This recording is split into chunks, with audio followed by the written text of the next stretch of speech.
How do I?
I just post the statement. Okay, can you guys see me now or see the screen now? Okay, give me a second because it wasn't working earlier.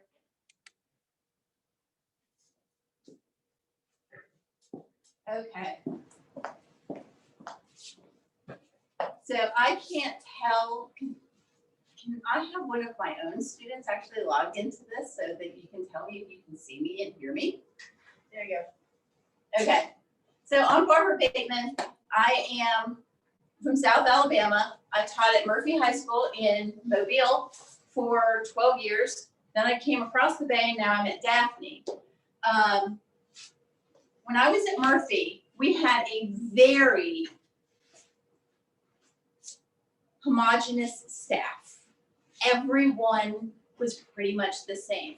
And we needed to fix that so that we could tell better stories for everyone on campus.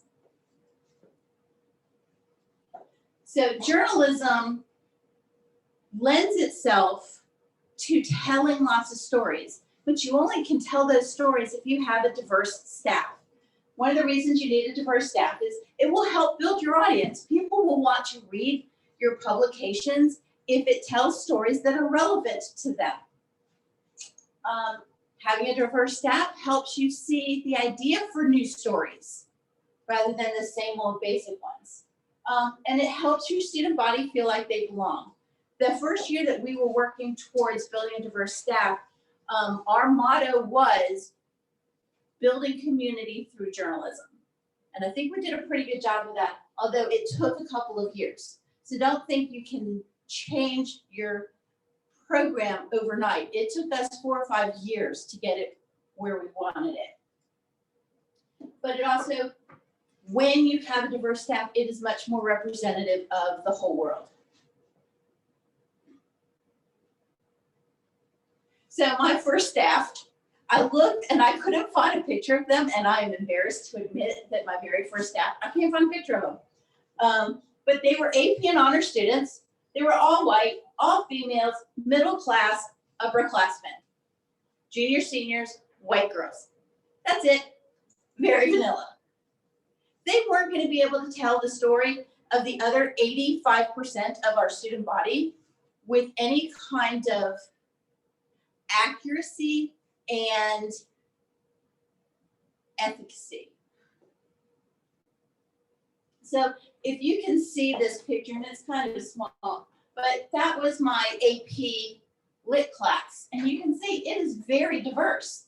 Boys, girls, different races, like very diverse.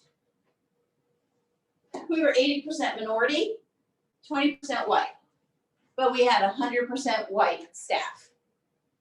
That was not working well for us. 75% of our student body was in regular ed classes. 10% were special ed, 15% AB or IB. 73% of our students qualified for free and reduced lunch. So when my staff put in the, where did you go over the summer? And they have pictures of Europe and the Caribbean,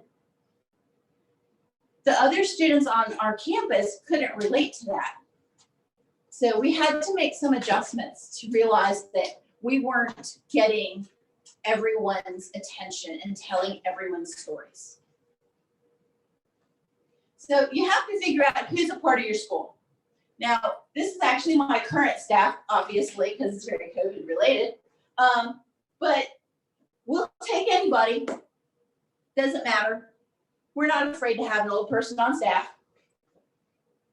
But you can't create a diverse staff or attempt to create a publication that's going to celebrate and acknowledge diversity if you don't know who makes up your population at your school.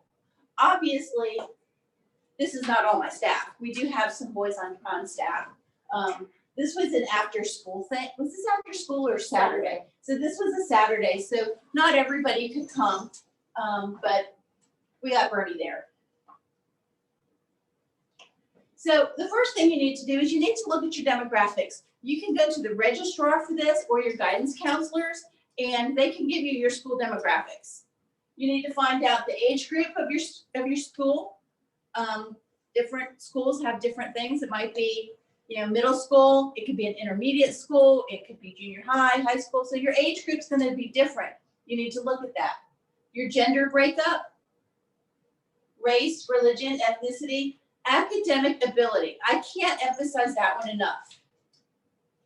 The majority of your school are in standard level classes.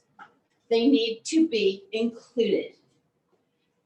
The IB and AP chemistry and biology classes do great labs, but they're not the only science class. Socioeconomic status. This one hurts my heart a little bit. I'm going to tell a story. I told it to my staff earlier today. So when I was at Murphy, there's one spring, because we're on 4x4 block. I only had 4 people on staff, 4 African-American girls, set of twins, and then 2 other girls. The twins had a car that they shared. And these girls, it was late spring, so they had to cover softball, golf, tennis, and soccer, all in one afternoon because, spring deadline. So they're in the back corner of the class, and I'm looking at my watch, and I'm like, y'all got to get on the road. And they're back there, and they're like, yes, Miss Bateman, we know, we'll be there in a second. And I'm like, what are they doing? And I just had this feeling that they were doing something that I wasn't going to like. because they just kept looking over to see if I was paying attention. So I waited till they were not watching, and I went to see what they were doing. They were counting change. And I asked them, what are you doing? I said, you should be on the road. And they're like, we're making sure we have enough gas money to get where we have to go today. And that was one of those moments that made me realize that I, as an advisor, had failed. I had not taken into account that my students might be in the position that I needed to help them so that they could be successful in their job. So I went to our petty cash box and I said, here's $25, go put gas in your car. Don't you ever let it get below a quarter tank again without telling me. But that's something that like you don't, when you have the money to just use your credit card anytime you want to, you don't realize that other people might not have that. So keep that in mind. Let's see, go ahead. So how do you build a diverse staff? You're looking at your demographics versus the staff that you already have. If you have a bunch of AP, IB, honor level white girls, good. Start looking at everywhere else. So one of the things that we did is we talked with, we went with some guidance counselors. Said, who do you think needs a challenge? I can be a challenging teacher. Content aside, I can be challenging. Haley's over there shaking her head. We asked English teachers, who's really good on your staff that would probably like to write copy? We went to administrators and I said, who needs to make a connection? Because journalism, you're going to make a connection. You're going to make a connection with people on your staff. You're going to make a connection with some of the people that you interview. So who needs to make a connection? Special ed. This was probably the best choice I made when I went to make this process of diversifying our staff. I went to the special ed department and I said, who needs a challenge? And I have a girl on staff that year. Her name was Sarah, and she had Asperger's, and she loved data. Couldn't take a photo to save her life, and she will tell you that. But she could run a coverage report and make sure everybody was tagged, like she was on it. But she didn't want to do anything outside of classroom. But coverage report. Go to special ed. See who can handle a challenge. Who needs to stretch themselves? There are people there that can help you build your program. Freshman teachers, if you need long-term staff members. Sometimes that's hard on a 4x4, but freshman teachers, most of the time they can tell you when that one grows up, they'll be good. So 2016, 2017 was my most successful attempt at diversity on for our staff. This is actually a Daphne picture. We had male and female on staff, almost equal percentages. Like I was really happy about that. We had ROTC, band, we had athletes. We had art and drama people. Special ed, regular ed, honors, AP, and for one semester, an IB person. IB is hard because they have a really tight list of what they have to take and when they have to take it. So you just grab them when you can. African American, African, Caucasian, Hispanic, Middle Eastern. That pretty much rounds it out, right? Various socioeconomic status. So one of the reasons that you need to have, another reason you need to have this diversity is it helps when you don't understand a culture to have somebody on staff to say, that's really not what we need to do. So when we were doing senior portraits this year, and we had a student who was Islamic, and she wore a hijab, and the photographer didn't know how to handle it. We already had a plan. When she was coming to take her picture. I had already told her, wear whatever you want.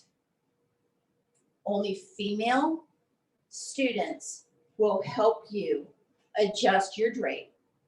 You can wear your turtle. She wore a black turtleneck. She had her black drape, and she had on her black dress. So we were able to make her comfortable because we planned ahead to address her needs and let her know that this is what we have planned. And then we made sure that she was okay with our plan. Because if she's not okay with the plan, then the plan doesn't do us any good. So we asked her if that would work for her. She was very appreciative that we thought about it. Because she actually wasn't going to take her picture. Because she's like, all of the pictures have bare shoulders and I can't do that. So we got this. Now, so in 2017, we won Journalism Education Association's Diversity Award because of how hard we had worked and the success we had in changing up and building our program. But it took years to get the staff. That was, so my first staff was in 2011. So it took us 6 years to get where we wanted to be. It took hours and days of team building to mesh these different people into a cohesive team. You can look at the building staff session from 10:30 where the Daphne students presented. They have some really good ideas on how to build team building activities. Thank you. So watch that if you're like, I don't know how to build a team. We just do the work. They have some pretty good ideas. Some of those we brought over from Murphy.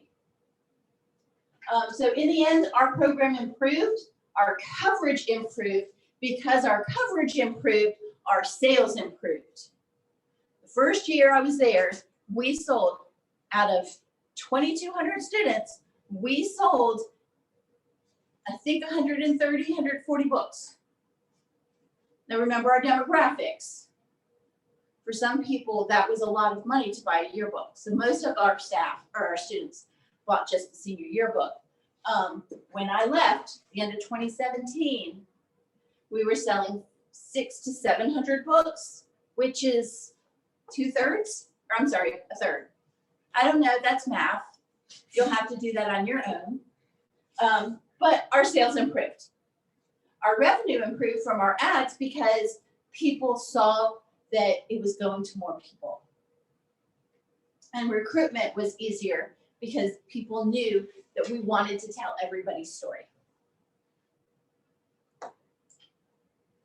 So if you type questions in, then my staff will tell me them and I'll answer them.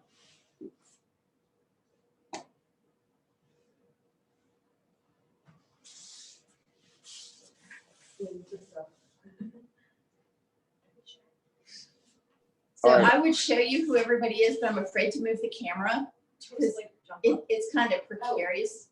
Here we have one. Okay. How did y'all promote the program? Okay, so one of the ways that we promoted the program, so at the freshman orientation, which was done in the spring for incoming people that wanted to be freshmen on our campus, we had parent night, and we bought a movie size popcorn maker, and we popped popcorn, and we had a video that we played, and we showed, you know, this is what we do, this is how we do it, and some of the students were interviewed in it, some staff members were interviewed in it. And if they watched the entire video, which was like, I don't know, 30, 40 seconds, maybe a minute, they got a free bag of popcorn, box of popcorn. On the popcorn box, we had a list of 30 skills learned in journalism. So they came over to our table, not because they cared about journalism, but because they cared about popcorn. They got the popcorn after they watched the video, and then they took home the popcorn box with the bookmark on it, and the parents saw the skills they learned in the class, and that was one of the ways that we built our program, because people wanted popcorn. We also have, did you ever think you would get to this point? I did not think I would get to the point where I would have an award-winning, nationally recognized program. Never thought that was going to happen, ever. But I have been blessed with administrators that cared about my students. They might not have cared about my program as much as they cared about my students and what they got out of the program. Once they saw the returns on the program, then they cared. I mean, let's face it, it's the South. If you don't have trophies, they don't care. But once you start bringing home awards and, you know, because you guys go to conventions, you do things. Once the publications start winning awards, then your public starts seeing it. Your principal's like, well, you know, they won awards. I can give them an extra camera this year. They've earned it. It's the South. All they care about is what's in the trophy case. That's it. Anything else? What? There's some people on the screen who just like. Oh, you're shaking your head down. Okay. I understand We that. can answer questions later if anyone thinks. So if you want to just post stuff later, oh, Alex, Someone said, so you're saying that diversity makes people feel included? absolutely. Diverse staffs tell diverse stories and makes the whole public and community feel included in your program.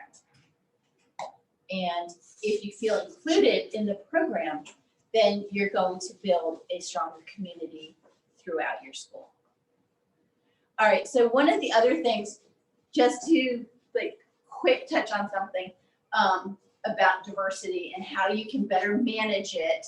You know, when you have that person running your coverage report, you might have to make a forbidden list of students that have been in the book enough times that if they get in it one more time, you're gonna have to name it the Anna Claire book. I love Anna Claire, but we had to put her on the list. And then we put Molly on the list. Jonah And needs to go on the list. who? Jonah. Jonah needs to go on the list. Now, here's the other thing. If it's in your book, don't tell people they're on the list. I had people in my other class, because I forgot to put the list where people couldn't see it. And so I had people taking pictures of the forbidden list, and they're like, look, you're not allowed to go in Bateman's closet.